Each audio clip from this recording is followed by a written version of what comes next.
Hello friends, good evening. कैसे हो? I hope कि आप लोग अच्छे ही होंगे। सो फ्रेंड्स, आज की इस वीडियो में आप लोगों से मैं कला वर्ग का टेस्ट लूँगा, special UP BEd entrance exam 2021 के लिए। फ्रेंड्स, इस टेस्ट में जो टोटल आपके क्वेश्चंस होंगे वो होंगे 20। अगर आप लोग 20 में से 12 प्लस क्वेश्चंस करेक्ट करते हैं तो आपकी तैयारी अच्छी है और आप लोग इस एग्जाम में अच्छा स्कोर ला सकते हैं। तो चलिए स्टार्ट करते हैं। सबसे पहला क्वेश्चन आपकी स्क्रीन पे है कि विश्व व्यापार संगठन यानी कि WTO की स्थापना कब हुई थी, ये आपको बताना है।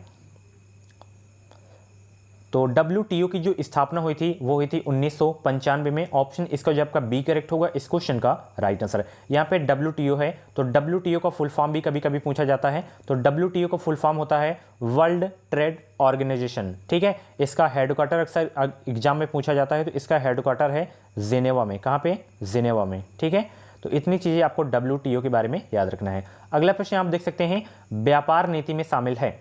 व्यापार नीति में शामिल क्या है ये आपको बताना है। तो व्यापार नीति में शामिल है निर्यात आयात नीति। ऑप्शन इसका जो आपका ए करेक्ट होगा इस क्वेश्चन का राइट आंसर।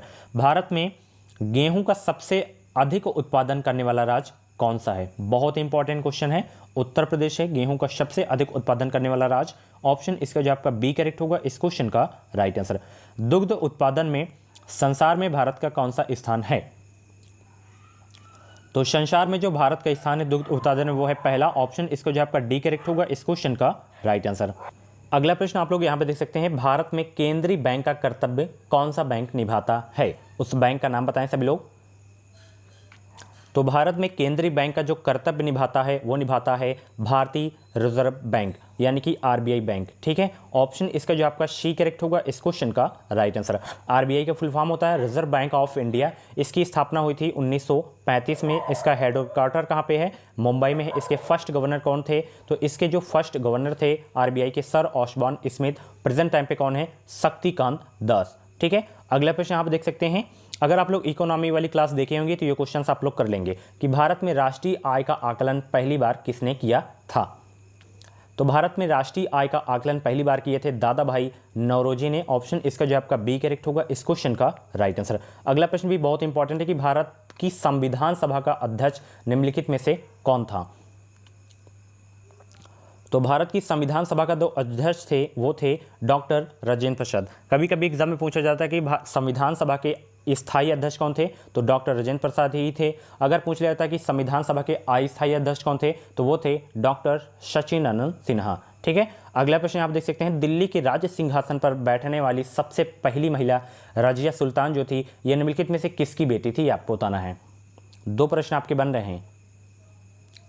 तो वो जो है रजिया सुल्तान जो है इल्तुतमिश की जो है बेटी थी। ऑप्शन इसका जो आपका सी करेक्ट होगा इस क्वेश्चन का राइट आंसर। अगला प्रश्न आप लोग यहाँ पर देख सकते हैं, यदि संविधान के अनुसार भारत को एक पंथ निरपेक्ष राज्य घोषित कर दिया गया है तो इसका तात्पर्य निम्नलिखित में से क्या है? पंथ निरपेक्ष राज्य का जो है तात्पर्य क्या है ये आपको बताना है। तो इसका जो तात्पर्य है वो है कि राज्य धर्मों को जो है नागरिक का निजी मामला समझता है और इस आधार पर कोई भेदभाव नहीं रखता, यानी कि सभी धर्मों को स्वीकार करता है अपना भारत देश। ठीक है, इसीलिए जो है भारत देश को पंथ निरपेक्ष राज्य घोषित किया गया है। अगला प्रश्न, निम्नलिखित में से वह राज्य कौन सा है जिसे भारत का सबसे पहला भाषाई राज्य कहा गया था? हिंदी की भी क्लास में करवाया हूँ क्वेश्चन और जीके प्रैक्टिस सेट वाली भी क्लास में ये क्वेश्चन मैं करवाया हूँ। तो वो राज्य आंध्र प्रदेश भाषाई आधार पर गठित होने वाला पहला राज्य है। ऑप्शन इसका जो आपका बी करेक्ट होगा इस क्वेश्चन का राइट आंसर। आजकल संपत्ति के अधिकार निम्नलिखित में से किस अनुच्छेद में है? आजकल संपत्ति के अधिकार निम्नलिखित में से किस अनुच्छेद में है? तो ये है अनुच्छेद 356 में। ऑप्शन अनुच्छेद 300 का में है। ठीक है, ऑप्शन इसको जो आपका ए करेक्ट होगा इस क्वेश्चन का राइट आंसर। यहाँ पे और भी ऑप्शन है जैसे अनुच्छेद 352, अनुच्छेद 356 बहुत इंपॉर्टेंट है। जैसे अनुच्छेद 352 किससे संबंधित है? तो अनुच्छेद 352 के तहत जो है राष्ट्रपति राष्ट्रीय आपातकाल की घोषणा कर सकते हैं। और अनुच्छेद 356 के तहत जो है राष्ट्रपति राज्य में आपात की घोषणा कर सकते हैं। ठीक है, अनुच्छेद 360 भी बहुत पूछा जाता है, तो वित्तीय घोषणा की जा सकती है। ठीक है, वित्तीय आपात की घोषणा कर सकते हैं राष्ट्रपति। तो ये तीनों अनुच्छेद आपको याद रखना है। राष्ट्र को किस अनुच्छेद के अंतर्गत यह अधिकार प्राप्त है कि वित्तीय आपातकाल लागू कर दें? अभी मैंने बताया और क्वेश्चन भी आ गया यहाँ पे। तो अनुच्छेद 360 के तहत जो है वित्तीय आपातकाल लागू किया जा सकता है। ऑप्शन इसका जो है आपका ए करेक्ट होगा इस क्वेश्चन का राइट आंसर। अनुच्छेद 356 राष्ट्रपति शासन, अनुच्छेद 352 आपात। ठीक है, तीनों जो है राष्ट्रपति के द्वारा ही लागू किए जाते हैं। सम्राट अशोक के धर्मगुरु थे, सम्राट अशोक के धर्मगुरु कौन थे? तो सम्राट अशोक के जो धर्मगुरु थे वो थे उपगुप्त। कौन थे? उपगुप्त। ऑप्शन सी करेक्ट होगा इस क्वेश्चन का राइट आंसर। मानसरोवर झील कहाँ स्थित है? मोस्ट इंपॉर्टेंट क्वेश्चन है। झील वाली क्लासेस को नहीं देखें तो जाके जियोग्राफी वाली क्लास मेरी देख सकते हैं आप लोग। मानसरोवर झील कहाँ पे स्थित, सभी लोग बताइए। तो ये है चीन में। कहाँ पे है? चीन में। ठीक है, निम्नलिखित में से कौन सर्वाधिक चमकने वाला ग्रह है? ये भी क्वेश्चंस में करवाया हूँ जियोग्राफी क्लास में। तो शुक्र ग्रह जो है सबसे चमकीला ग्रह है। ऑप्शन इसको जो है आपका ए करेक्ट होगा इस क्वेश्चन का राइट आंसर। अगला प्रश्न आप देख सकते हैं, फर्स्ट डिग्री देशांतर को पार करने में दो स्थानों के स्थानीय समय के बीच का अंतर क्या है? तो इनका अंतर है 4 मिनट का। ठीक है, ऑप्शन इसका जो आपका बी करेक्ट होगा इस क्वेश्चन का राइट आंसर।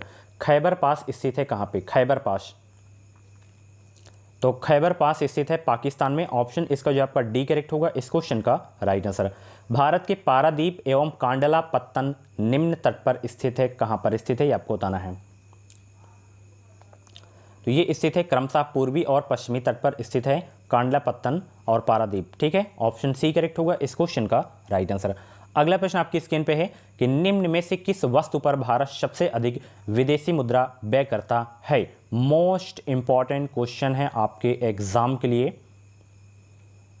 तो भारत देखिए पेट्रोलियम पदार्थ पर जो है सर्वाधिक विदेशी मुद्रा व्यय करते हैं। ऑप्शन इसका जो आपका बी करेक्ट होगा इस क्वेश्चन का राइट आंसर।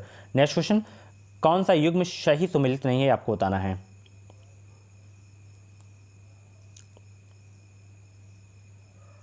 तो मदुरई तो तमिलनाडु में है, झांसी जो है मध्य प्रदेश में नहीं है, हरिद्वार उत्तराखंड में है, अलवर राजस्थान में। ठीक है, झांसी आपको पता ही है उत्तर प्रदेश में है। तो ऑप्शन इसका जो आपका बी करेक्ट होगा इस क्वेश्चन का राइट आंसर। सो फ्रेंड्स, ये थे कला वर्ग के टॉप 20 क्वेश्चंस। इन 20 क्वेश्चंस में से आपके जितने भी क्वेश्चंस करेक्ट हुए हो तो आप लोग अपना नाम और स्कोर कमेंट बॉक्स में ज़रूर शेयर कीजिएगा। अगर आप लोग हमारे क्रैश कोर्स को अभी तक नहीं ज्वाइन किए हैं तो ज्वाइन कर लीजिए, इससे आप लोगों की और भी बेहतरीन तैयारी हो सकती है। इसमें आपको जो है 10 ईयर के प्रीवियस ईयर पेपर्स मिलेंगे एंड रीजनिंग के क्वेश्चंस मिलेंगे chapter wise, and Hindi language के क्वेश्चंस मिलेंगे chapter wise, and GK GS के चैप्टर वाइज क्वेश्चंस मिलेंगे। ठीक है, तो ये बहुत ही अच्छा क्रैश कोर्स है, आप लोग ज्वाइन कर सकते हैं। वीडियो के डिस्क्रिप्शन बॉक्स में लिंक है, जब आप लोग लिंक पे क्लिक करेंगे तो इसमें नाम, मोबाइल नंबर, ईमेल आईडी पूछेगा। उसके बाद पेमेंट आपको करना होगा 149 रुपीज़।